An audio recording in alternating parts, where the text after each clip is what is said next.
प्रधानमंत्री नरेंद्र मोदी ने आकाशवाणी पर मन की बात कार्यक्रम में आज विविध विषयों पर अपने विचार साझा किए। उन्होंने ऑपरेशन सिंदूर की चर्चा करते हुए कहा कि यह एक सैन्य मिशन नहीं बल्कि हमारे संकल्प, साहस और बदलते भारत की तस्वीर है। श्री मोदी ने कहा कि आज हर भारतीय का यही संकल्प है कि हमें आतंकवाद को खत्म करना ही है।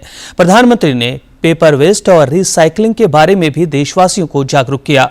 प्रधानमंत्री ने मन की बात की 122वीं कड़ी में अंतर्राष्ट्रीय योग दिवस, ड्रोन दीदी, सीबीएसई की अनोखी पहल, शुगर बोर्ड जैसी ताकतों की भी चर्चा की।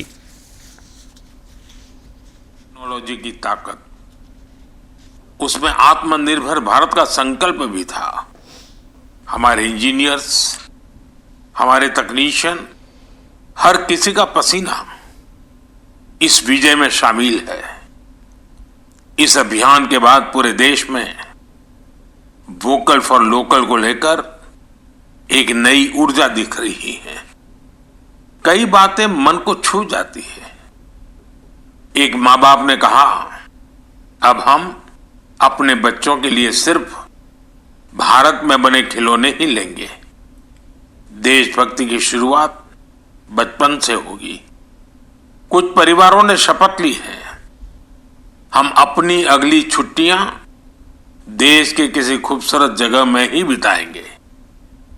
कई युवाओं ने मेड इन इंडिया का संकल्प लिया है, वो देश में ही शादी करेंगे। किसी ने यह भी कहा है, अब जो भी गिफ्ट देंगे वह किसी भारतीय शिल्पकार के हाथों से बना होगा। साथियों, यही तो है भारत की असली ताकत, जन मन का जुड़ाव, जन भागीदारी। मैं आप सबसे भी आग्रह करता हूं, आइए इस अवसर पर एक संकल्प लें। हम अपने जीवन में जहां भी संभव हो देश में बनी चीजों को प्राथमिकता देंगे।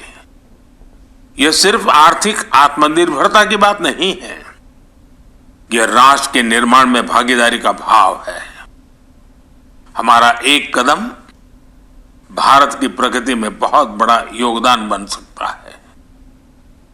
मुझे यह जानकर भी बहुत खुशी हुई कि 10वीं और 12वीं की परीक्षाओं में दंतेवाड़ा जिले के नतीजे बहुत शानदार रहे हैं। करीब 95% रिजल्ट के साथ ये जिला 10वीं के नतीजों में टॉप पर रहा। वहीं 12वीं की परीक्षा में इस जिले ने छत्तीसगढ़ में 6ठा स्थान हासिल किया। सोचिए, जिस दंतेवाड़ा में कभी माओवाद चरम पर था, वहां आज शिक्षा का परचम लहरा रहा है। ऐसे बदलाव हम सभी को गर्व से भर देते हैं।